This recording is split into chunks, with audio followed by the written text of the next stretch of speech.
Meus queridos irmãos, graça e paz, a paz do Senhor Jesus seja com você. Vamos estudar hoje a nossa terceira lição da nossa revista de adulto, onde estamos estudando sobre a relevância da igreja, sua essência e sua missão. Hoje, nossa terceira lição, vamos falar um pouquinho a respeito da responsabilidade missionária da igreja. A igreja ela tem uma responsabilidade a desempenhar, a desenvolver, enquanto ela está aqui.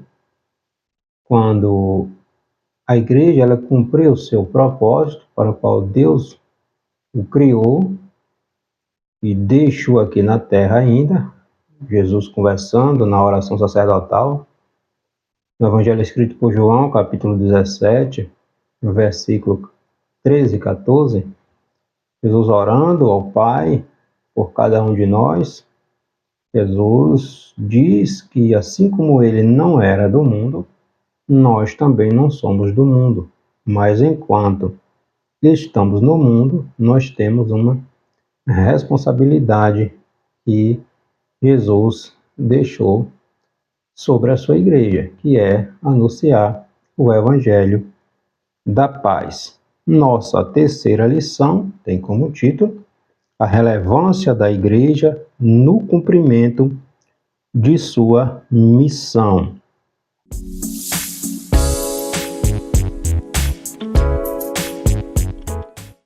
Nosso texto áureo está no capítulo 28 do Evangelho do Senhor Jesus, escrito por Mateus, versículo 19. Portanto, ide, ensinai todas as nações, batizando-as em nome do Pai, e do Filho, e do Espírito Santo. Verdade aplicada, cada membro do corpo de Cristo esteja comprometido em fazer discípulos e na edificação uns aos outros, para o crescimento do corpo e a glória de Deus. Cada cristão ele precisa desempenhar a questão da edificação uns com os outros. Ele precisa ter esta responsabilidade, este entendimento de que ele é membro de um corpo e cada membro deste corpo ele vai contribuir para que, pela unidade, tá? Se um membro está enfermo, todo o corpo vai sentir. Então é preciso que tenhamos este entendimento. Tá? Como membro do corpo de Cristo, nós precisamos cooperar, né, para a unidade do corpo, tá? E fazer discípulos fazendo discípulos. Jesus é nosso maior exemplo. Ele diz: ide por todo o mundo, por todas as nações, ensinando, né, batizando, né, discipulando, tá? Os objetivos dessa nossa lição: revelar o verdadeiro papel da igreja no mundo, falar sobre o dever da igreja de edificar seus membros e também destacar a igreja como representante de Deus. A igreja ela é representante do Senhor aqui na terra, tá? Então, nessa nossa terceira lição, nós vamos focar na relevância da missão da igreja em relação ao mundo, em relação a Deus e em relação a si mesmo, tá? A relevância, a importância, né, de focarmos na relevância da igreja em relação ao mundo, em relação ao nosso Deus, em relação à igreja, a nós mesmos, tá? Nosso texto bíblico de referência está no capítulo 13 do livro histórico do Novo Testamento, o livro de Atos dos Apóstolos, capítulo do 1º ao 5º. E na igreja que estava em Antioquia havia alguns profetas e doutores, a saber, Barnabé e Simeão, chamado Níger, e Lúcio, Cireneu e Manaém, que fora criado com Herodes, o tetrarca, e Saulo. E, servindo eles ao Senhor e jejuando, disse o Espírito Santo: Apartai-me a Barnabé e a Saulo para a obra a que os tenho chamado. Então, jejuando e orando e pondo sobre eles as mãos, os despediram. E assim estes, enviados pelo Espírito Santo, desceram a Seleucia e dali navegaram para Chipre. E, chegando a Salamina, anunciavam a palavra de Deus nas sinagogas dos judeus. E tinham também a João Marcos, como cooperador. Então, Atos capítulo 13 está descrevendo quando o Espírito Santo orienta, instrui aqueles líderes ali da igreja de Antioquia para que Barnabé e Saulo fossem separados para a obra específica, sobre a direção do Espírito Santo, que era evangelizar os gentios, tá? Então, o primeiro tópico da nossa lição: missão para com o mundo, evangelizar o mundo, evangelização local e evangelização mundial. A gente começa fazendo a pergunta: onde será que começou missões? Será que missões começou com Jesus, quando Jesus iniciou seu ministério? Começou com a ressurreição de Jesus, quando os discípulos estão reunidos, Jesus chega e diz: recebei o Espírito Santo? Ou missões começou no dia de Pentecoste, quando todos estavam reunidos e o Espírito Santo veio batizando? Será que missão começou aí? Então vamos estudar um pouquinho, compreender um pouquinho a respeito do que é missão, a Missio Dei, ou a missão de Deus, tá? Então, quando nós começamos a observar a palavra de Deus, a Bíblia, a missão, na verdade, ela começou lá no Gênesis. Desde o Gênesis, nós aprendemos que Deus já tinha um plano para resgatar a humanidade.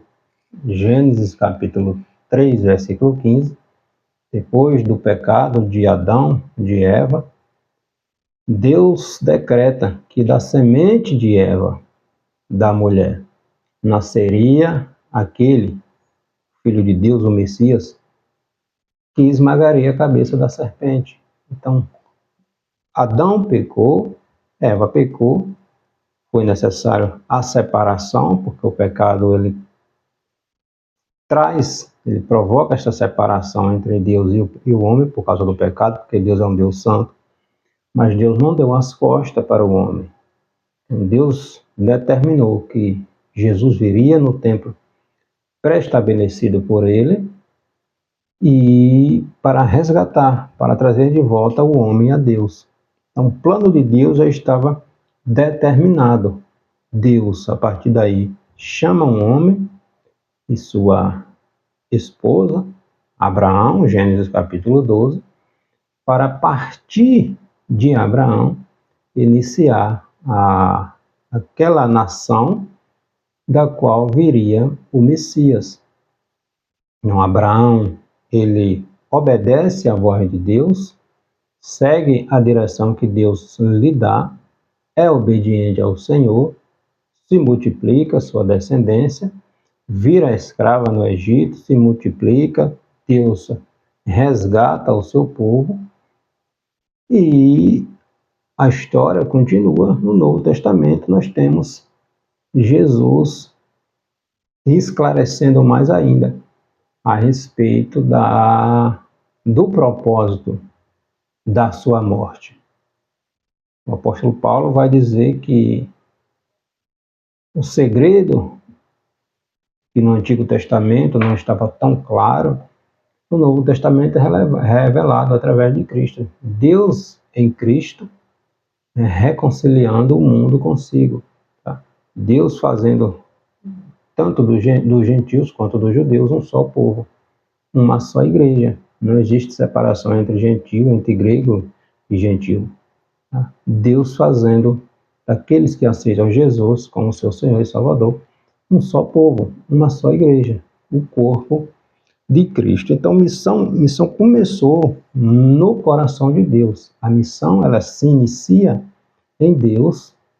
Deus Pai envia o Deus Filho, o Senhor Jesus Cristo.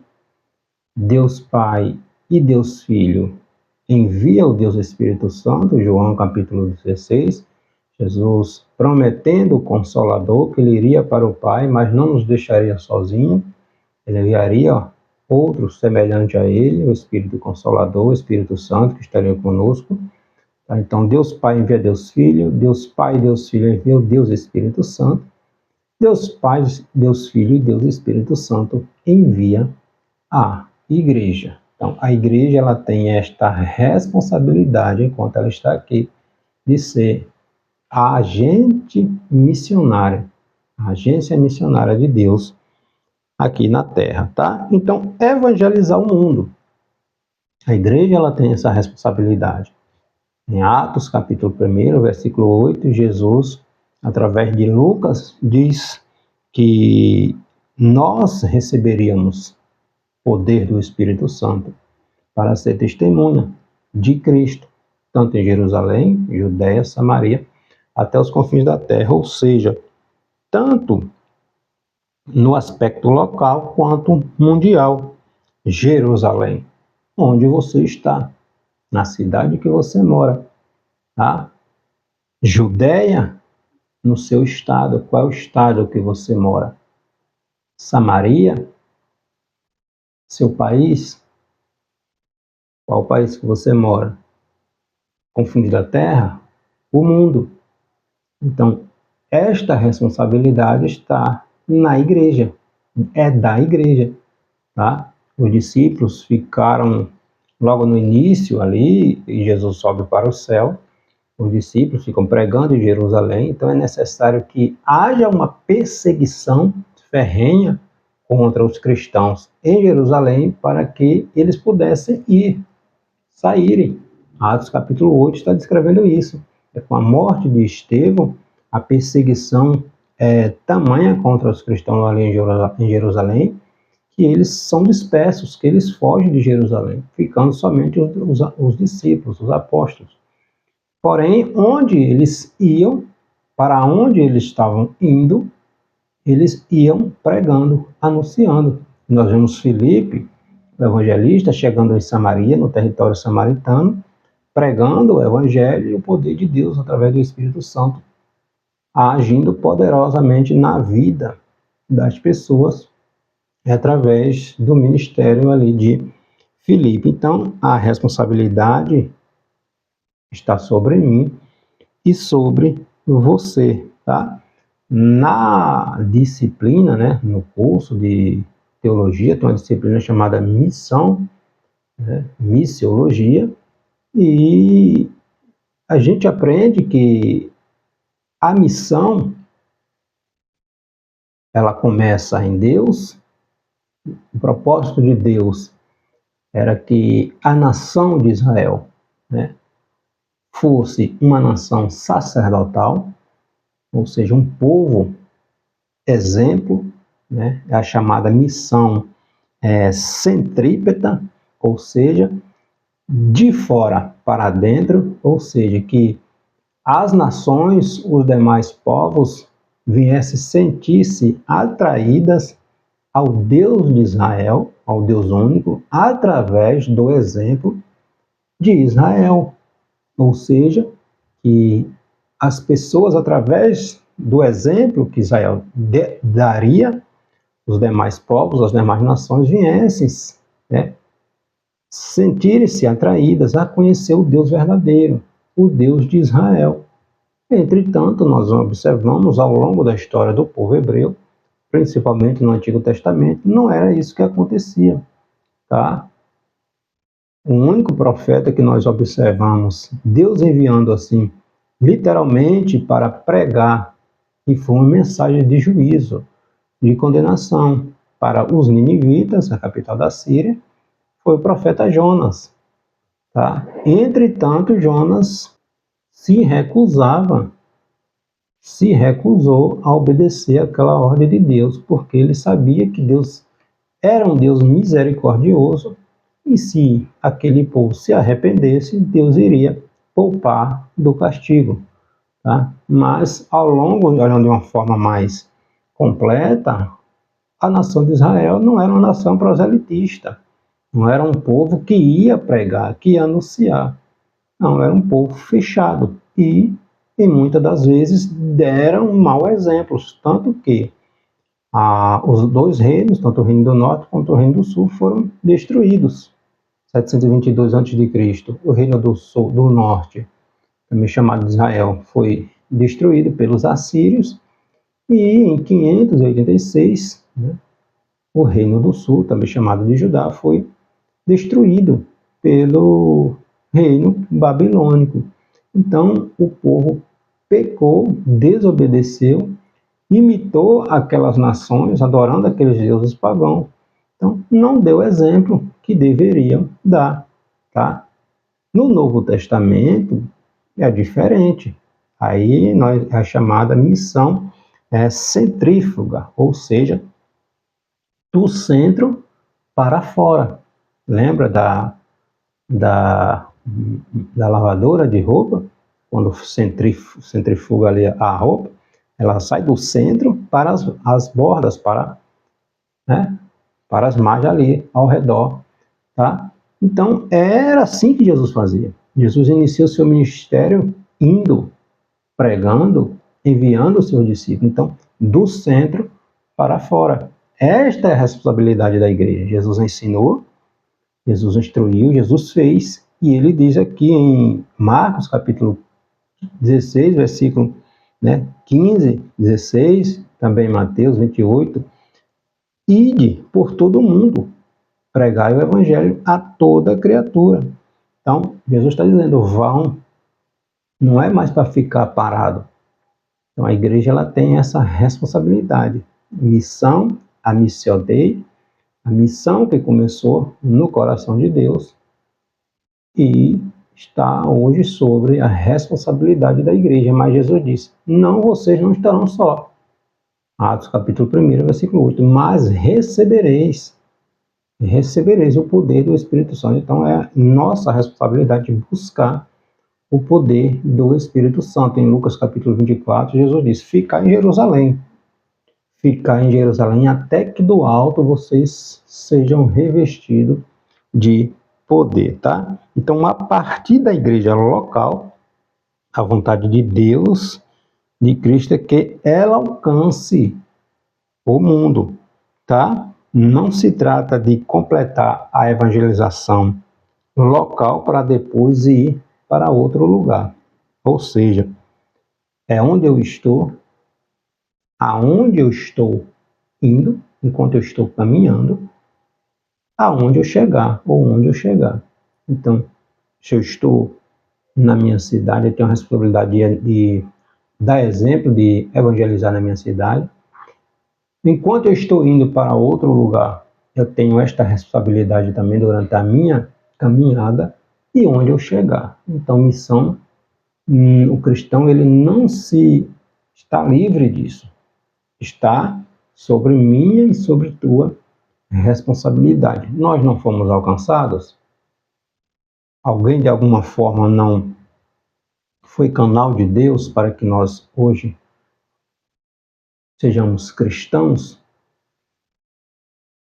Nós fomos alcançados porque alguém se moveu, alguém plantou uma semente.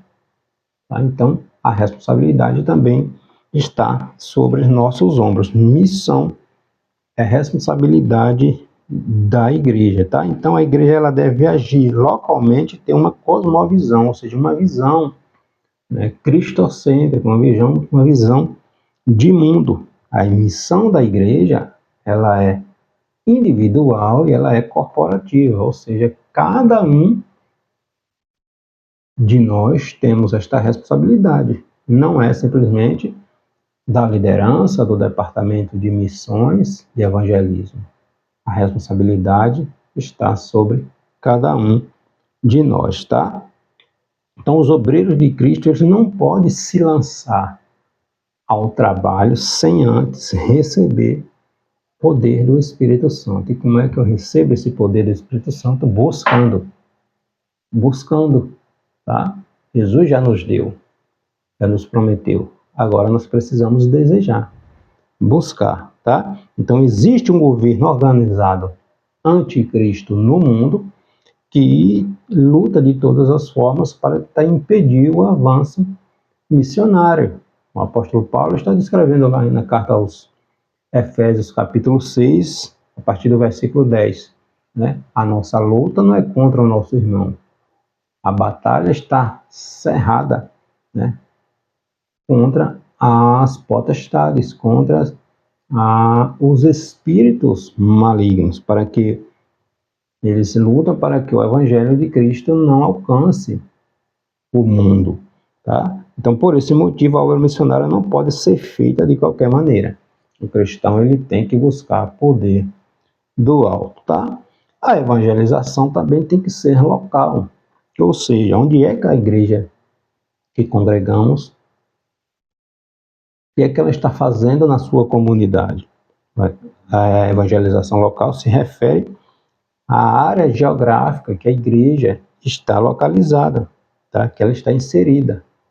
No bairro dela tem escolas, tem comércio, tem família, tem casas, enfim. Então a igreja está inserida naquela comunidade, ela precisa ser a igreja atuante. Será que as pessoas ao redor, ali no bairro ao redor, sabem que existe uma igreja ali? Muitas vezes tem a igreja, mas as pessoas nem sabem que existe uma igreja ali, porque não é a igreja, né, que evangeliza, que atua no seu bairro, que faz a diferença no seu bairro. Ela precisa ser uma igreja atuante, né, viva, dinâmica na sua comunidade. Então, é responsabilidade de cada um de nós. Onde é que nós estamos? Nós estamos fazendo o quê? Na igreja que nós congregamos, qual é a minha responsabilidade, qual é a tua responsabilidade, né, diante do departamento de missão? Será que estamos de braços cruzados, esperando apenas que aquele que foi comissionado para a liderança do departamento de evangelismo, que ele haja sozinho? A responsabilidade está sobre cada um de nós, tá? Então, a evangelização também é local. Ela alcançou o mundo, nós vamos lá em Jerusalém, né? Quando a pregação começou lá em Jerusalém, e ela alcançou, né, o mundo dos seus dias. Mas, primeiro, ela pregou em Jerusalém, em Atos capítulo 5, versículo 28, os líderes dos fariseus, né, dos sacerdotes, reclamando, já havia prendido os discípulos, né, batido nos discípulos, prenderam e proibiram que eles pregassem em nome de Jesus. Aí eles dizem que aquelas palavras que eles estavam pregando já haviam enchido Jerusalém. Vocês já encheram Jerusalém desta doutrina. Né? Significa que os crentes daquela igreja faziam com que todos os habitantes daquela cidade tivessem conhecimento, né, da sua pregação, do Evangelho do Senhor Jesus Cristo, e isso estava incomodando os fariseus, proibindo que os discípulos pregassem em nome de Jesus. Ou seja, vocês já encheram a cidade com essa doutrina de vocês. E acabavam batendo nos discípulos, né?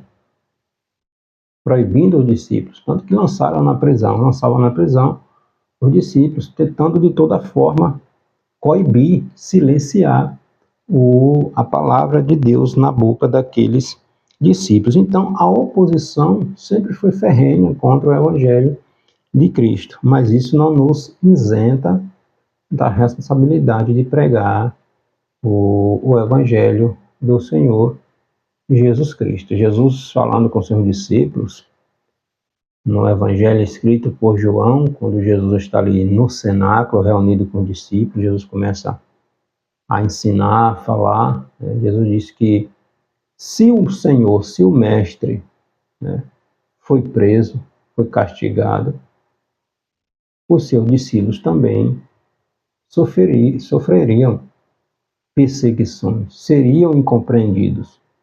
Passamos por tudo isso hoje, mas nós temos o exemplo de Cristo. Ele diz: eu venci o mundo. Eu venci o mundo. Aí ele diz: um novo mandamento vos dou, que é que vocês amem um ao outro, assim como eu vos amei. Amei tanto a ponto de entregar minha vida. Ninguém me forçou, eu entreguei.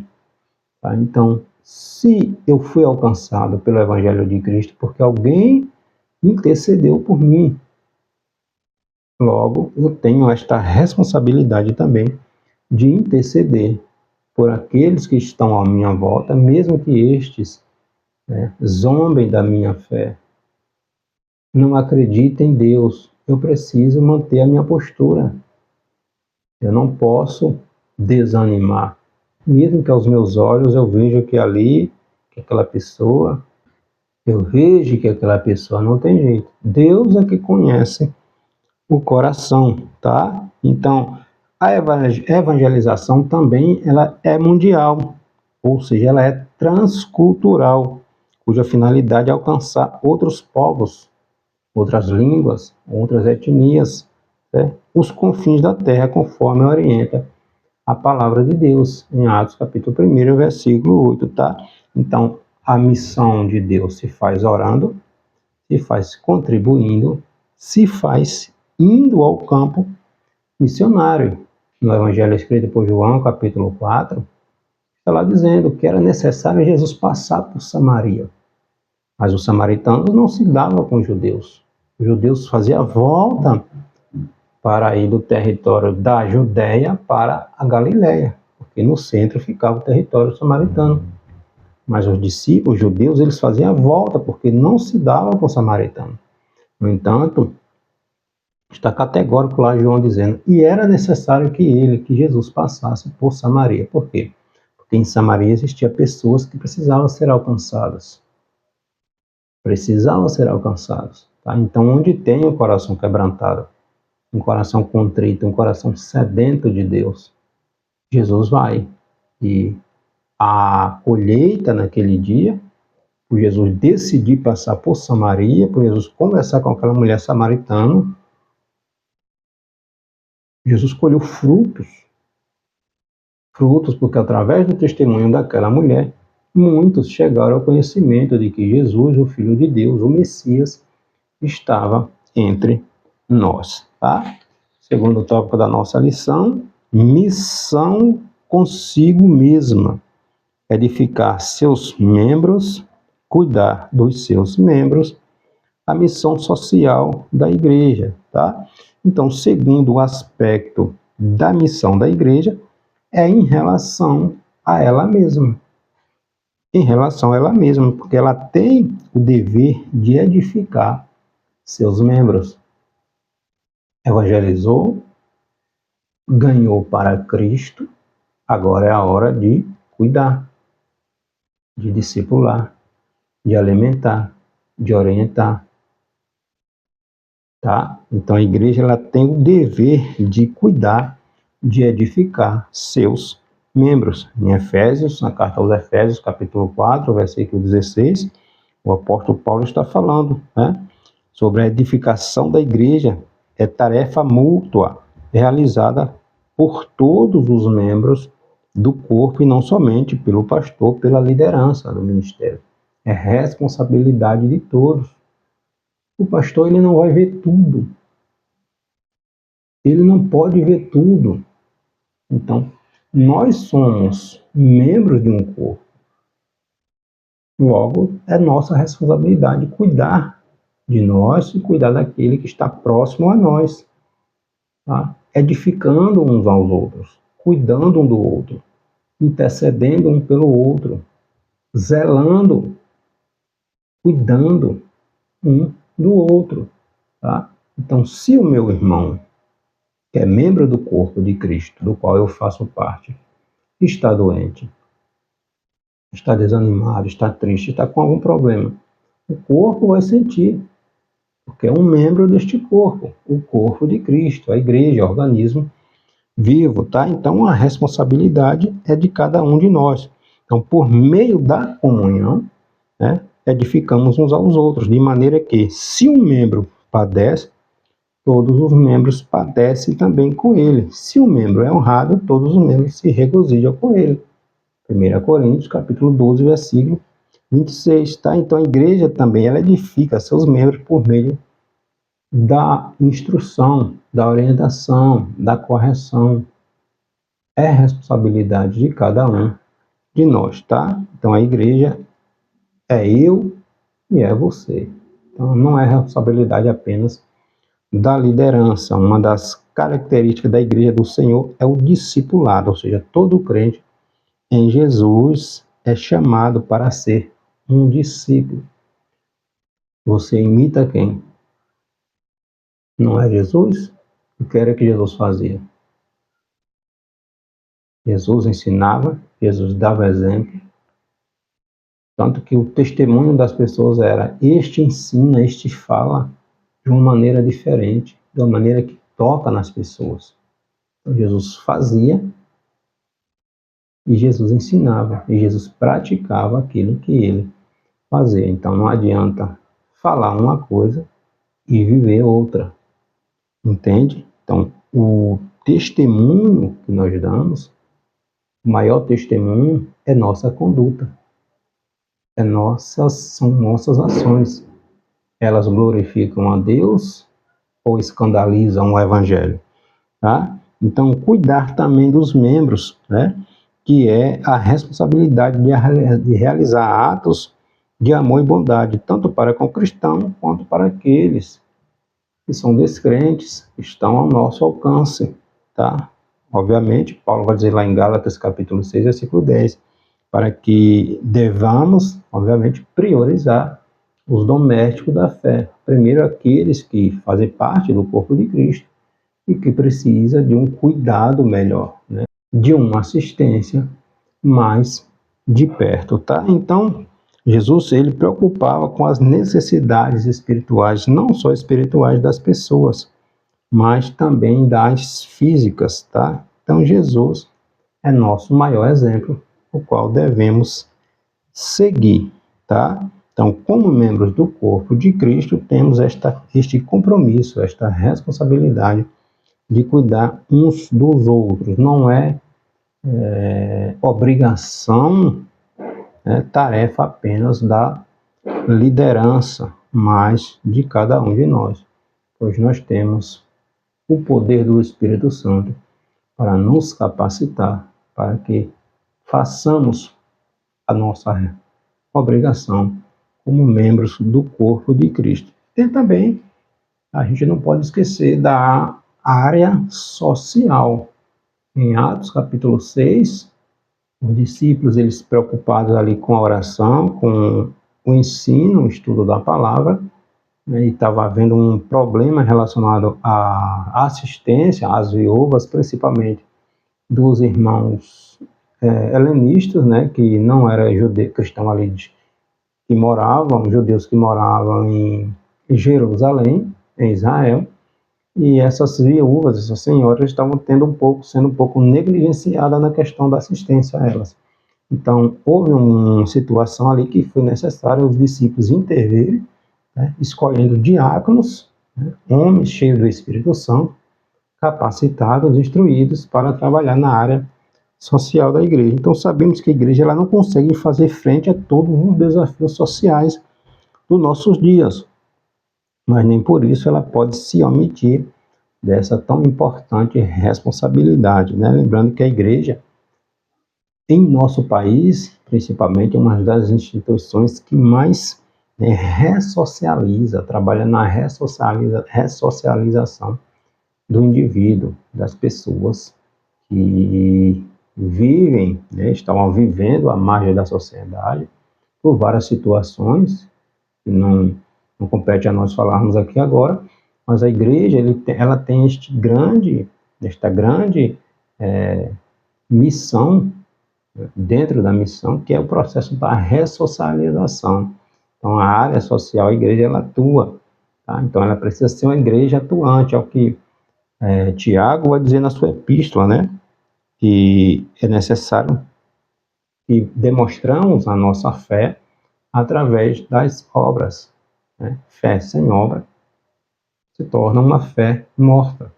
Não adianta o nosso irmão estar passando necessidade, né? Falta do alimento, e se eu tenho condição de abençoar o meu irmão de alguma forma, eu vou dizer Deus te abençoe e não vou suprir a necessidade física, né, do meu irmão, a fome, a assistência.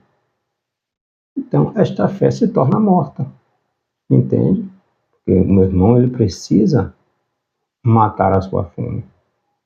Eu vou dizer Deus te abençoe e não vou abençoar. Então, Deus usa as pessoas para abençoar as pessoas. Novamente, nós somos membros de um corpo, então a gente trabalha para a unidade do corpo. Então, se um corpo está doente, está enfermo, está necessitado, ele precisa ser cuidado para que a igreja ela seja unida, ela tem um só propósito, tá? E para nós finalizarmos o terceiro tópico da nossa lição, missão para com Deus, adoração no Velho Testamento, constituindo uma casa para a habitação de Deus, seguindo o exemplo da igreja primitiva. Então, a missão da igreja para com Deus, ela se constitui em edificar um templo espiritual para adoração, ou seja, cada um de nós, individualmente, somos casa de Deus, unidos, somos um só corpo, a habitação do Espírito Santo de Deus. Então, no Antigo Testamento, né, a adoração acontecia de diversas formas. Nós temos na época dos patriarcas, né, muito antes da lei mosaica, os patriarcas, eles adoravam a Deus, faziam seus altares, faziam seu sacrifício e ali adorava a Deus. Nós temos um exemplo de Abraão, o patriarca, né? Abraão, Jacó, Isaac. Onde Abraão chegava, Abraão levantava um altar, oferecia um sacrifício, Deus renovava a aliança e havia ali uma adoração. O único local que Abraão não levantou um altar a Deus foi no Egito. E foi justamente no Egito que sua descendência foi escravizada. Com a lei mosaica, né, está lá em Êxodo, capítulo 40, Deus instituiu, Deus deu o modelo do tabernáculo a Moisés, e que Moisés e o povo observassem que aquele lugar seria o lugar de adoração. E mais na frente, né, lá em Crônicas, nós vemos Salomão construindo o templo, né, o templo em Jerusalém, onde se concentrava o lugar de adorar a Deus ali no templo. Então, na era dos patriarcas, através dos altares, né, com o povo saindo do Egito, Deus estabeleceu ali, deu modelo a Moisés do tabernáculo, e já lá mais na frente, com o rei Salomão, a construção do templo, que durou até 586, que foi o período do cativeiro antes de Cristo, período ali que o templo foi destruído por Nabucodonosor, tá? No Novo Testamento, Jesus, conversando com a mulher samaritana, lá em João, capítulo 4, sobre a respeito de como devemos adorar, tá? Ela perguntou a Jesus que os samaritanos diziam que o lugar de adorar era ali no Monte Gerizim. Os judeus diziam que era em Jerusalém. Aí Jesus disse que nem no templo, nem no Monte Gerizim, mas os verdadeiros adoradores, a partir dali, adorariam o Pai em espírito e em verdade, porque Deus é espírito. Não importa que aqueles que o adorem em espírito e em verdade. Tá? Então, em Efésios capítulo 2, versículo 22, o apóstolo Paulo, inspirado pelo Espírito Santo, ele diz: no qual também nós juntamente sois edificados para a morada de Deus no Espírito. Ou seja, nós somos a morada do Espírito Santo de Deus. Então a igreja é o grande templo que está sendo edificado para habitar, para Deus habitar e ser adorado, entende? No sentido coletivo, a igreja ela é simbolizada por um templo, e no sentido individual, cada um de nós, cada cristão, ele é um templo, né, para a habitação do Espírito de Deus. 1 Coríntios, capítulo 3, versículo 16. Portanto, a adoração a Deus não ocorre somente no ambiente de um templo. É onde eu estiver, é onde eu chegar, é enquanto eu estou indo. Eu sou casa de Deus, eu sou templo do Espírito Santo de Deus, tá? E a igreja primitiva, ela estava longe de ter uma estrutura que nós temos hoje, em termos de templo, tá? Mas sua adoração era efusiva. Eles partiam o pão, Atos capítulo 2, versículo 42 a seguir, está lá, que eles perseveravam na doutrina dos apóstolos, nos ensinamentos dos apóstolos, na comunhão, né, unidade, no partir do pão, na área social e nas orações. Então havia unidade, havia cooperação, havia, né, respeito mútuo, havia o cuidado com o corpo. Então ninguém passava necessidade. Havia a preocupação com cada um de nós. Então nós somos igreja, nós somos templo do corpo de Cristo, nós somos membros do corpo de Cristo, nós somos agência missionária de Deus na terra. Então missão começou em Deus e agora está com a igreja, mas a missão ela é de Deus. A igreja como corpo de Cristo, tá? Como organismo vivo, ela tem a missão de continuar evangelizando, fazendo discípulo conforme a orientação do Senhor Jesus Cristo. E ele ainda diz: não vos deixarei só, enviarei o Consolador. E Jesus é categórico quando ele diz com os discípulos: fiquem em Jerusalém, não vá antes de serem revestidos de poder. Atos capítulo 1, versículo 8. Mas receberão poder, virtude, né, do Espírito Santo. Para quê? Para vocês serem minhas testemunhas, onde vocês estiverem, enquanto vocês estão indo, onde vocês chegarem, serem testemunhas. Então, ser cristão é um estilo de vida, é uma prática, é um exercício diário, constante. Onde eu estou indo, onde eu chegar, eu preciso ser cristão, eu preciso dar exemplo. Lembra de Daniel, Misael, Ananias e Azarias? Chegaram na Babilônia, mas a Babilônia não influenciou negativamente a vida daqueles jovens. Eles continuaram dando testemunho, dando exemplo. Porque meu Deus é meu Deus aqui e onde eu for. Meu Deus continua sendo meu Deus. E eu continuo sendo servo de Cristo, onde eu estou e onde eu estiver indo e onde eu chegar. Então, é um estilo de vida, tá? Então, que Deus nos abençoe e que nosso coração nos desperte, né? Que tenhamos um anseio de continuar dando exemplo, evangelizando e sendo luz, né, sal, conforme Jesus nos ensina no Evangelho escrito por Mateus, capítulo 5, versículo 13 e versículo 14. Amém? Deus abençoe.